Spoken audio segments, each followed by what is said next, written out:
Amanda Knox blasts Matt Damon flick Stillwater, claims it's cashing in on her wrongful conviction.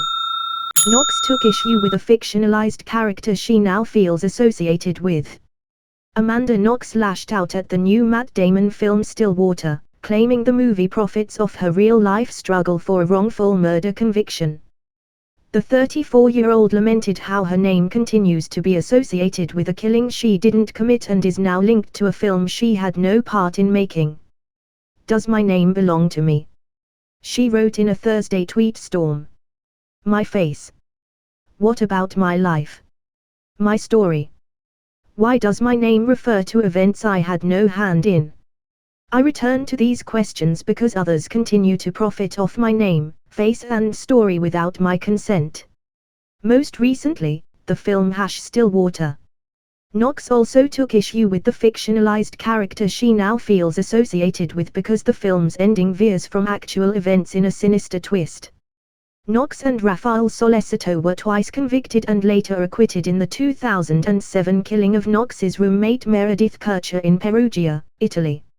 Although Stillwater largely fictionalizes the case, director Tom McCarthy has said Knox's case inspired the storyline, and reviews and promos of the film have noted the premise's similarity to what happened to Knox. The Exonery took issue with a Vanity Fair article that referred to the case as the Amanda Knox saga. "I want to pause right here on that phrase, the Amanda Knox saga," Knox said. "What does that refer to? Does it refer to anything I did? No. It refers to the events that resulted from the murder of Meredith Kercher by a burglar named Rudy Gide," she went on. "It refers to the shoddy police work, prosecutorial tunnel vision, and refusal to admit their mistakes that led the Italian authorities to wrongfully convict me, twice. In those 4 years of wrongful imprisonment and 8 years of trial, I had near zero agency." Knox shared a headline from the Post that read, "Man who killed Amanda Knox's roommate freed on community service," as an example of how her name continues to be tied to the killing. "I would love nothing more than for people to refer to the events in Perugia as the murder of Meredith Kercher by Rudy Gide, which would place me as the peripheral figure I should have been, the innocent roommate," she said. "But I know that my wrongful conviction, and subsequent trials, became the story that people obsessed over," she went on. "I know they're going to call it the Amanda Knox saga into the future."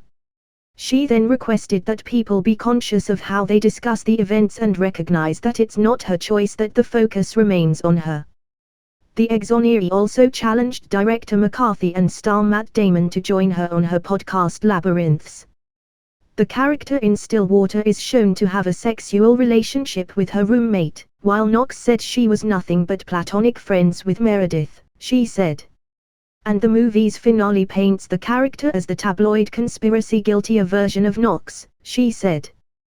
"By fictionalizing away my innocence, my total lack of involvement, by raising the role of the authorities in my wrongful conviction, McCarthy reinforces an image of me as a guilty and untrustworthy person," she said. "I have not been allowed to return to the relative anonymity I had before Perugia," Knox said. "My only option is to sit idly by while others continue to distort my character, or fight to restore my good reputation that was wrongfully destroyed." A spokesperson for Focus Features couldn't be reached Thursday night. The Post has reached out to Damon's publicist for comment.